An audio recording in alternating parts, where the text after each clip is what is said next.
Welcome back to Sunless Sea, and as you see, we are nearing the Stoddard's Haven of... what is this called? Whatever it's called, Frostfound. Towers and ramps and galleries and stairs of ice. Raised and spun like an architect's honey dream. No spider ever wove so complex a web. The towers are utterly pristine, untouched by human life, but a pitiable encampment squats by the dock. Engage an officer, the tireless mechanic, afternoon ready to offer my services. I am an engineer, finest you will ever hire. Treat engines like my own children. Not that I have children, too busy, usually busy. Increase weight and fuel efficiency. Take tea with the squatters at the dock. Some of them wear the robes of Irami riddlefishers. Some look like wizard folk, but even more ragged. But they do seem a little more practical than either of these people. As the squatters about the castle, enter Frostfound. A long flight of stairs rises, glistening to a sheer tower. There's no door. Your reflecting hangs in the cloudy ice. You cannot enter Frostfound if your terror is greater than 20, and you should not enter without a good reason. Oh, I need mirror 50. Create a port report. Now, I think how much? 20 echoes, engineer, you're on board. Spot of rust. Soon see to that. You there? Help me with this spot of rust. There we go, we have a new officer. Our first officer, by the way. We get 8 whales and 5% fuel efficiency. So we have to buy less fuel. So what are the squatters up to? Not all are Urami or wizard. There's the odd researcher, the occasional deranged ice sculptor. Now and then a very cold, very sad, rubbery man. But for the most part, an atmosphere of friendly rivalry reigns. Okay, take tea. Yeah, let's take tea. Okay. A surprisingly warm welcome. We are keeping the steps for the game of truth, a helpful Riddle Fisher explains as she fills your cup for the 3rd time. Every year the people of Irem and Wither meet here for, she pauses, contests. She finishes vaguely. The difference between a question and a riddle. One day someone will prove themselves enough to enter the castle. You spend a pleasant few hours while the tea is supplemented with Irami liquors, pale wizard beer, and something the riddle fisher described blandly as snake cake. They offer you fuel and supplies before you leave. We keep enough to spare, the riddle fisher grins. From time to time a captain gets lost and comes up here, and we always feel bad for them. We get 1 fuel, we lost 10 terror, and we get a supply, which is nice, thank you very much. And we can only enter Frostfound now, we can't really talk to... okay. Now we can't really do anything else here, we have 100 echoes. So I would say we go to the right. How? Okay, I'm interesting that there's nothing between here visible, but okay. But I go to the east. Now, there's no reason to go back. There's none. No reason. I did not fulfill the quest. I did not get any new quests. I could maybe get a free evening, which costs echoes. Nonetheless, and I don't have enough echoes to buy something fancy, so there's no reason to go back. So we are going to the east. We have some fuel left. Bright is some distance northwest. Wait, this is not bright. Okay, northwest it is. We can find a new island, which hopefully has some better civilization as most of these islands. It seems there's some sort of... what is this thing? An iceberg. How about we do not fight this thing? Lifeberg. How about you do not engage me? We are not... Nope, nope, nope. You don't see anything. Duncan's more. There we go. Some distance southwest. So it is brittle. What is this? Corsair? Nope, nope, nope, not gonna fight that. But what do we have here? A lovely set of islands? Interest. Oh, we are at the north port, okay. We are at the north end of the map. Interesting, the south is really... There's nothing in the south, but... Okay. Now we still need to find a new port. What do we have here? To the east, Mount Palmerstone. To the southeast. There we will go. Mount Palmerstone. Something like that. Interesting, interesting. I don't want to fight those pirates, or whatever these are. And here we are. Ambrose Point. Mount Palmerston. Seems like a volcan island. We only have 2 fuel left, so we need to buy some here. Hopefully it is quite cheap. I mean, they have molten lava, so they should, you know, maybe give me some fuel. Hopefully. But we will see. We will see what is happening on this island.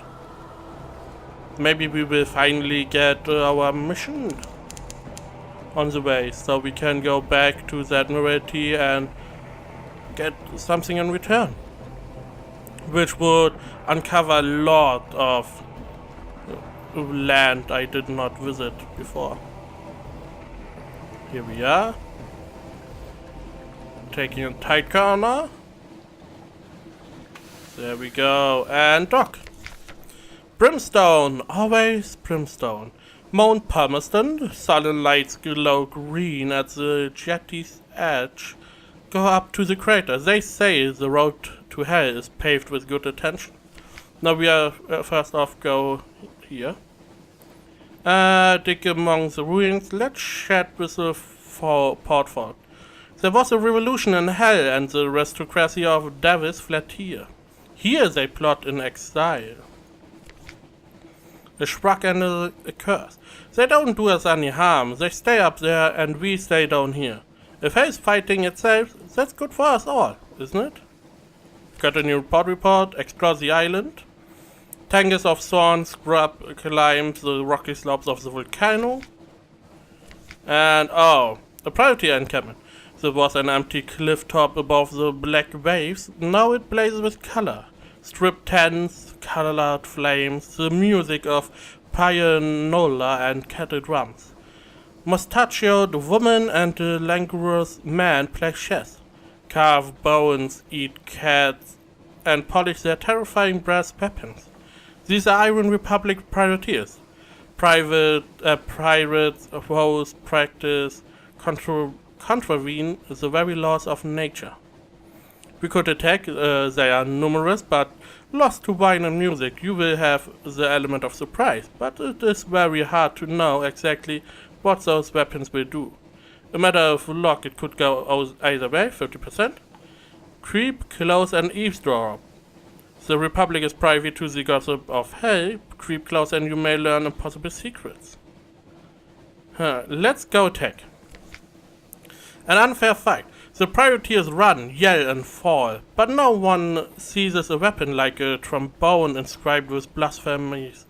It conjures an appalling vibration which converts your sailors to screaming jellies. Another crouches behind a rock. She employs a kind of mortar which rains down lethal pine cones. They smell delightful, but their perfume causes pine needles to erupt in green masses from your ears, mouths, and necks. Your crew is lost to bewildered terror. You flee as the triumphant privateers celebrate amid flares of red light. I lost 1 crew. I got 10 fragments. You were unlucky and 2 terror. not so bad. Could have been worse, but okay. Perhaps the villagers left valuables behind. You could pick over the remains to see what you might find, you ghoul. A matter of luck, it could go either way. I need to unlock 2 supplies. I have 9, so go get it. A diary of dreams. One wall of a barn still stands. Someone has gawked words into it in one of the lesser alphabets of hell. An account of a dream of the usurper's son, of its geared teeth sunk deep into the roots of time, of its servants in robes of gold and amber, of its beauty and its lies. We have one intriguing snippet. I say someone will be interested. We have 1 memory of distant shores, we have 5 terror, we were unlucky, and we have lost 2 supplies. We could do the same again. I don't know if... We have 7, so let's try again. A crimson cache. In a dry well choked with ash behind a shattered farmhouse, you find 2 casks of soup, emergency supplies, or hidden treasure. No one will ever return for them. You gained 1 memory of shores, 5 terror, we have 2 soup. We succeeded. If we can do that, probably as long as there's stuff here. And we can't go to the top anymore. We can buy supplies or sell them. We can buy fuel, which is really cheap. So I bought all the fuel I can. Devil bone dies. The nature of these yellowish monsters is unclear, except they are unlikely to be composed of deceased devils. They are kept in sealed canisters, possibly as ammunition. We can't really sell the soup here. Okay. But we got a bunch of fuel, which should give us the opportunity to go east a little more. Without a problem. Still have a little bit of our hull destroyed, but that is okay. Now, there's a long way to the southeast. Let's go to Nonkyo. Or Nanklo. Now, if we had more iron, we could probably have won that fight. If we had more whale, this is pages, this is whales, we probably could have gotten up close and get these important informations they have. There are no islands? Really? There we go, thank you. A huge statue. I don't know where the port is, which most of the time leads me to boat around the whole island. But this seems like a decent island. Something you could probably use as some sort of anchor, which is good. Whoa. I definitely don't want to fight. McMaster's Haven. There we go, we dock. Do not return, sender. Taciturn functionaries walk the docks in the uniform of postmen. An enormous crowned statue casts a chilling shadow. The shadows gleam with rat's eyes. Their gaze, ceaseless, shittering, rose like the tide. Go to the postman tavern, thinky blotter its cord. The sign doesn't look like much. Explore along the beach. There's a long stretch of shale dotted with washed up kegs and barrels and smaller floaters. Assemble port report.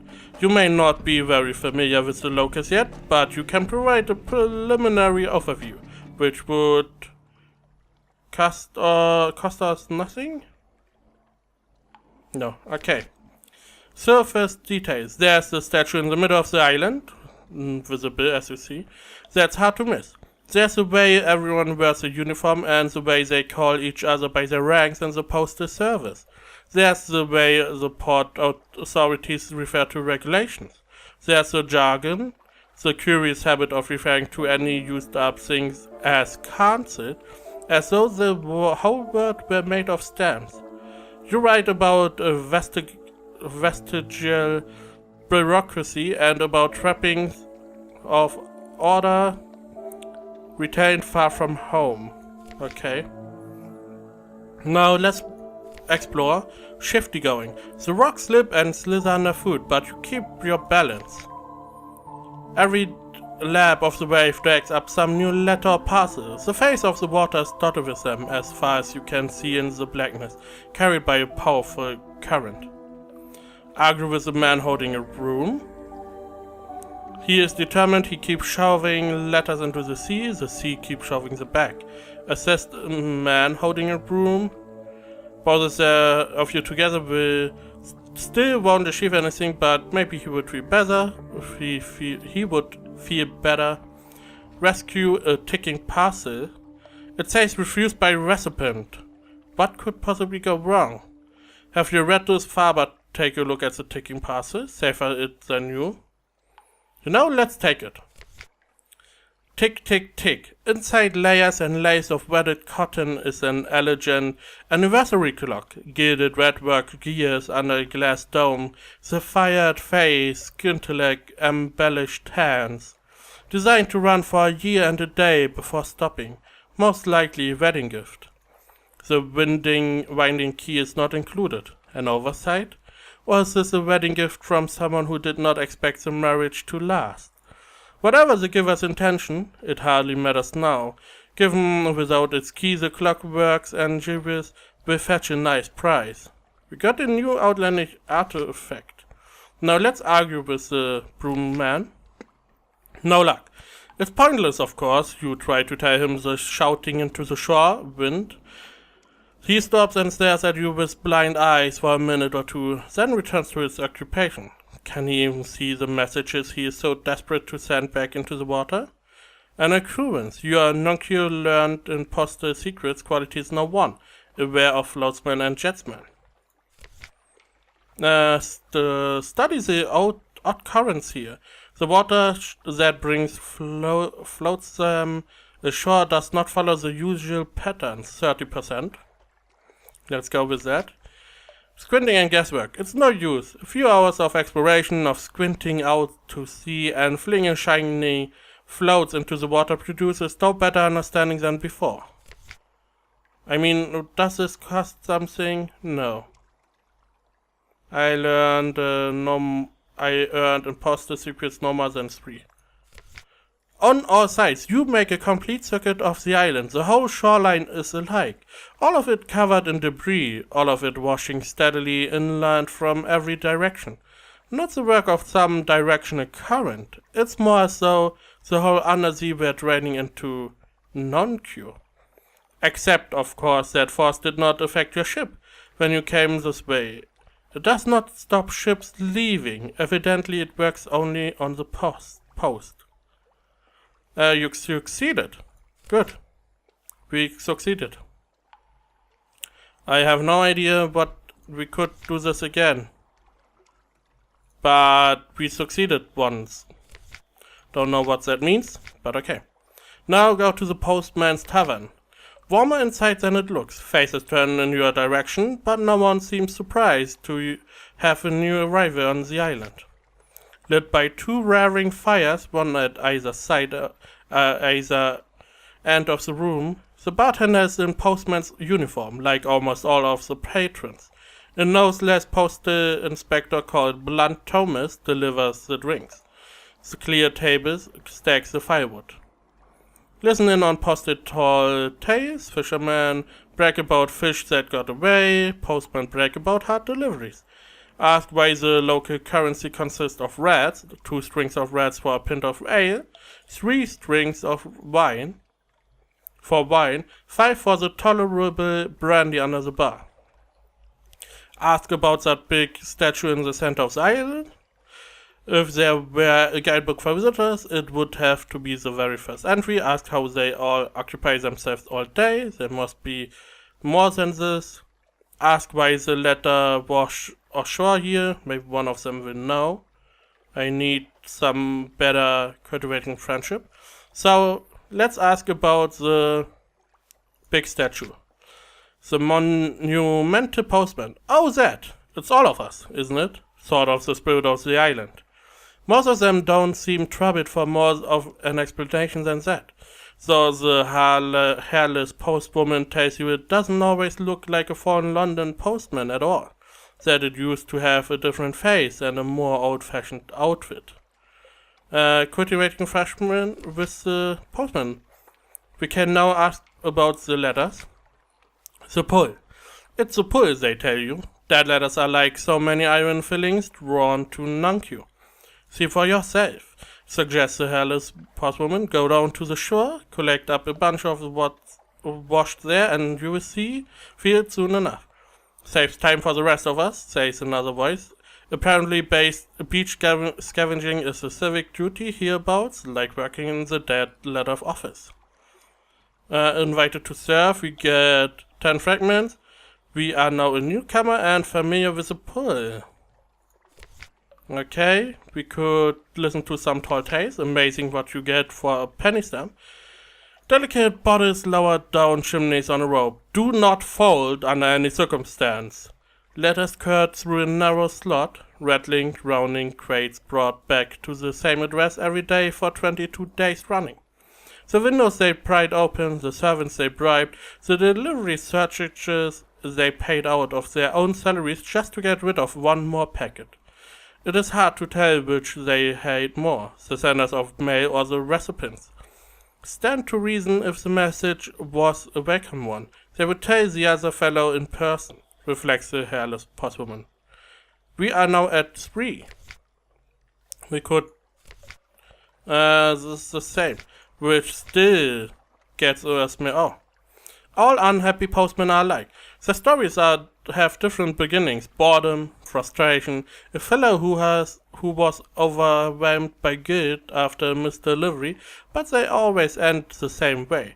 Undeliverable letters and parcels accumulating over months and years. Attempts to ignore the undeliverable, to shove it into the desk or carry it into the bottom of the bag. An increasing preoccupation with these items. Finally, a decision to meet the compulsion to go to Nonkyo to be rid of, at last, of the remnants. The postmen do not bring the dead letters to Nonkyo, the letters bring the postman. 10 fragments. We are now... friendship with postman hasn't changed because we are higher than 3. In occurrence, your Nonkyo learned postal secrets qualities now 3. Now we can do not much more. I think we will borrow a uniform next episode, so don't forget to subscribe, share, like, and comment, and as always, thank you for watching, and I will see you next time.